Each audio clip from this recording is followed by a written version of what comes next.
ഹബക്കുക്ക് 3-ാം അധ്യായം. പ്രവാചകന്റെ പ്രാർത്ഥന. ഹബക്കുക്ക് പ്രവാചകൻ വിലാപരാഗത്തിൽ രചിച്ച പ്രാർത്ഥനാഗീതം. കർത്താവെ, അങ്ങയെപ്പറ്റിയും അങ്ങയുടെ പ്രവൃത്തിയെപ്പറ്റിയും കേട്ട് ഞാൻ ഭയന്നു. ഞങ്ങളുടെ നാളുകളിൽ അങ്ങയുടെ പ്രവൃത്തി ആവർത്തിക്കണമേ. ഞങ്ങളുടെ നാളുകളിൽ അത് വെളിപ്പെടുത്തണമേ. ക്രൂദ്ധനാകുമ്പോൾ അങ്ങയുടെ കരുണയെ അനുസ്മരിക്കണമേ. ദൈവം തേമാനിൽ നിന്ന്, പരിശുദ്ധൻ പാരാൻ പർവ്വതത്തിൽ നിന്ന് വന്നു.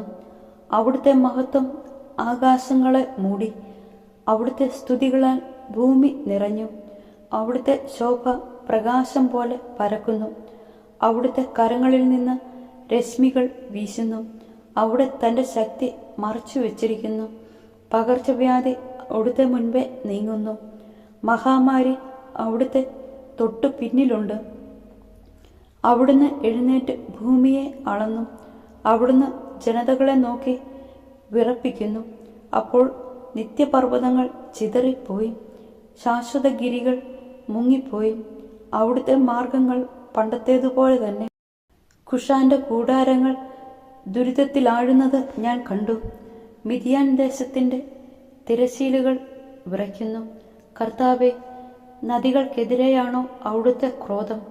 അങ്ങ് കുതിരപ്പുറത്തും വിജയരഥങ്ങളിലും സവാരി ചെയ്തപ്പോൾ അങ്ങയുടെ കോപം നദികൾക്കെതിരെയും അങ്ങയുടെ രോഷം സമുദ്രത്തിനു നേരെയും ആയിരുന്നുവോ?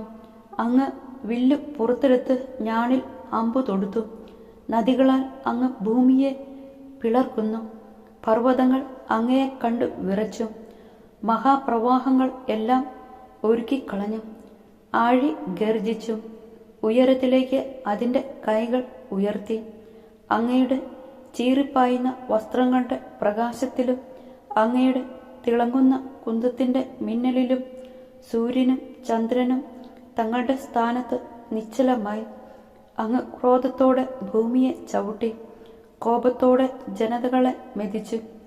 അങ്ങയുടെ ജനത്തിൻ്റെ, അങ്ങയുടെ അഭിഷക്തൻ്റെ രക്ഷയ്ക്കു വേണ്ടി അങ്ങ് മുന്നേറി. അങ്ങ് ദുഷ്ടന്റെ ഭവനം തകർത്തു. അതിൻ്റെ അടിത്തറ വരെ അനാവൃതമാക്കി. അഗതിയെ ഒളിവിൽ വിഴുങ്ങാമെന്ന വ്യാമോഹത്തോടെ എന്നെ ചിതറിക്കാൻ ചുഴലിക്കാറ്റുപോലെ വന്ന അവൻ്റെ യോദ്ധാക്കളുടെ തല അങ്ങ് കുന്തം കൊണ്ട് പിളർന്നു. സമുദ്രത്തെ, അതിൻ്റെ ഇളകിമറിയുന്ന തിരമാലകളെ അശ്വാരൂഢനായി അങ്ങ് ചവിട്ടി മെതിച്ചു. ഞാൻ കേട്ടു, എൻ്റെ ശരീരം വിറയ്ക്കുന്നു. മുഴക്കം കേട്ട് എൻ്റെ അധരങ്ങൾ ഭയന്നു വിറയ്ക്കുന്നു. എൻ്റെ അസ്ഥികൾ ഉരുകി, എൻ്റെ കാലുകൾ പതറി. ഞങ്ങളെ ആക്രമിക്കാൻ വരുന്ന ജനതകളുടെ കഷ്ടകാലം ഞാൻ നിശബ്ദനായി കാത്തിരിക്കുന്നു. അത്തിവൃക്ഷം പൂക്കുന്നില്ലെങ്കിലും, മുന്തിരിയിൽ ഫലങ്ങളില്ലെങ്കിലും, ഒലിവുമരത്തിൽ കായ്കൾ ഇല്ലാതായാലും, വയലുകളിൽ ധാന്യം വിളയുന്നില്ലെങ്കിലും, ആട്ടിൻകൂട്ടം ആലയിൽ അറ്റുപോയാലും, കന്നുകാലികൾ തൊഴുത്തിൽ ഇല്ലാതായാലും, ഞാൻ കർത്താവിൽ ആനന്ദിക്കും. എൻ്റെ രക്ഷകനായ ദൈവത്തിൽ ഞാൻ സന്തോഷിക്കും. കർത്താവായ ദൈവമാണ് എൻ്റെ ബലം. കലമാൻ്റെ പാദങ്ങൾക്കെന്ന പോലെ അവിടുന്ന് എൻ്റെ പാദങ്ങൾക്ക് വേഗത നൽകി. ഉന്നതങ്ങളിൽ അവിടുന്ന് എന്നെ നടത്തുന്നു. ഗായക സംഘ നേതാവിന് തന്ത്രീനാദത്തോടെ